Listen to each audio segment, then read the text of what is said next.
Hey everyone. Okay, I'm back with more info on Bill Gates. I read this article in Zerohedge and well, I just had to do a story on it as a follow-up to the last report I did on how Gates is using his vaccine alliance to lobby the Canadian government to push for his coronavirus vaccine. Anyways, we've gone through remarkable changes over the last few months to fight coronavirus and we've lost most of our civil liberties in the process. In fact, I would argue our countries look more like a communist wet dream now, including fines for standing too close to strangers, fines for being in a park, citizens forced onto a universal basic income because they've shut down the economy, millions out of work, business owners getting arrested and jailed for not complying with shutdown orders, etc. The decision-making for quarantine, social distancing, and shutting down the economy have all been due to projections of computer models, and most of the West has imposed extreme China model lockdowns on their entire populations. But how accurate is the science that got us here? I would argue very, very corrupted. There are two major models that are being used in the West to predict and respond to the spread of COVID-19, particularly in the USA and Europe. One was developed at Imperial College of London, and the second one, which is more focused on the effects on America, was created by the University of Washington's Institute for Health Metrics and Evaluation, also known as IHME, and it's based in Seattle, near one of Bill Gates' homes. So what's so interesting about both of these institutions? Well, both groups owe their existence to mega funding by the Bill and Melinda Gates Foundation. Did you also know that the Bill and Melinda Gates Foundation is not a charity? Nope. It's actually a private tax-exempt foundation. And as you know, Bill Gates is leading the coronavirus vaccine charge, maybe because his foundation stands to make billions on vaccines and other drugs to treat coronavirus. In early March, Professor Neil Ferguson, head of the MRC Center for Global Infectious Disease Analysis at Imperial College London, issued a widely discussed model that forecasts possible coronavirus deaths in the UK as high as 500,000. Now, Ferguson works very closely with the World Health Organization. Other than actual countries, Bill Gates' foundation is the biggest financial contributor to WHO. That report pushed by Ferguson was the reason why the UK government went from a typical public health policy of isolating at-risk patients while not shutting down the economy and not trapping healthy people in their houses. A few days after the UK went into lockdown, Ferguson's institute revised the death estimates several times and substantially. His absurd predictions didn't happen and the UK economy has flatlined. But that's not all. Imperial College, along with Ferguson, have a serious track record for predicting doom and gloom with diseases.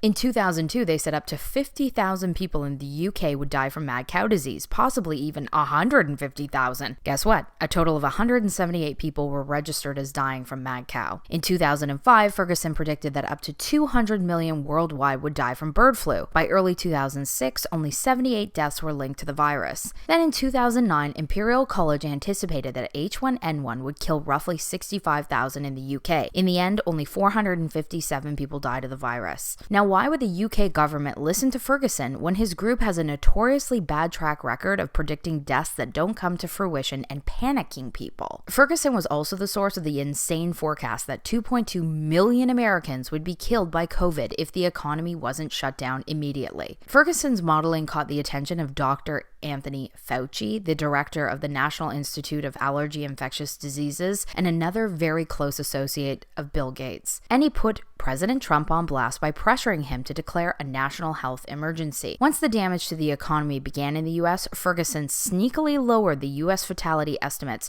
to between 100,000 to 200,000 deaths. That is one dramatic revision. In both the US and UK cases, Ferguson's modeling relied on Chinese data, which has now been written off as unreliable. Neil Ferguson and his modeling group at Imperial College are backed by WHO, but also receive millions in funding from the Bill and Melinda Gates Foundation. Ferguson heads the Vaccine Impact Modeling Consortium at Imperial College, which lists as its funders the Bill and Melinda Gates Foundation and the Gates-backed Gavi, the Vaccine Alliance. From 2006 through 2018, the Gates Foundation has invested an impressive $184,872,226.99 into Ferguson's Imperial College modeling operations. Now, why would Bill Gates invest so much money in a man and modeling system with an outrageous record for being wrong? The second major institute to put out faulty models is the University of Washington and their Institute for Health Metrics and Evaluation, IHME. Their forecasts have been used to justify the draconian lockdowns imposed on the US public. They also also predicted the 2.2 million coronavirus deaths in the USA unless drastic measures were taken. And by April 7th, they had revised the number down to 200,000 deaths. Their latest correction put the deaths at roughly 60,000. That's a far cry from 2.2 million. IHME claims its revisions are a result of the lockdown taking effect,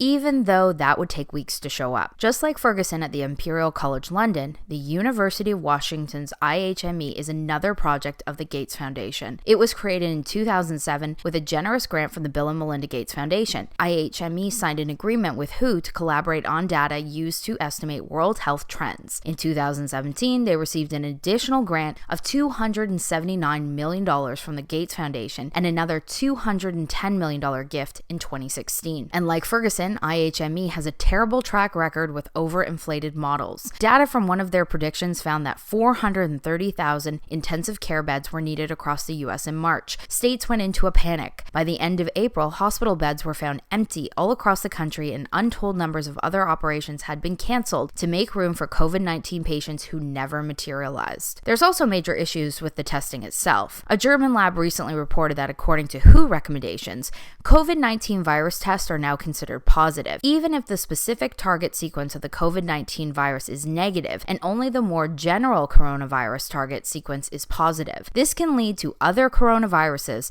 such as cold viruses, also triggering a false positive test result. That means you can have a simple cold and you are deemed coronavirus positive. No wonder the number of people infected with corona has exploded. And what about Dr. Dan Erickson's claims that several US states have been pressured to issue death certificates mentioning COVID-19, even though they themselves did not agree? All of it seems like they're intentionally pumping up the numbers to perhaps justify the tremendous devastation government intervention has caused when it wasn't warranted, or perhaps something more sinister is in the works, like mandatory vaccines or immunity passports for work and travel. Anyways, what do you think about Bill Gates' influence on these models? And I'm talking about financial influence.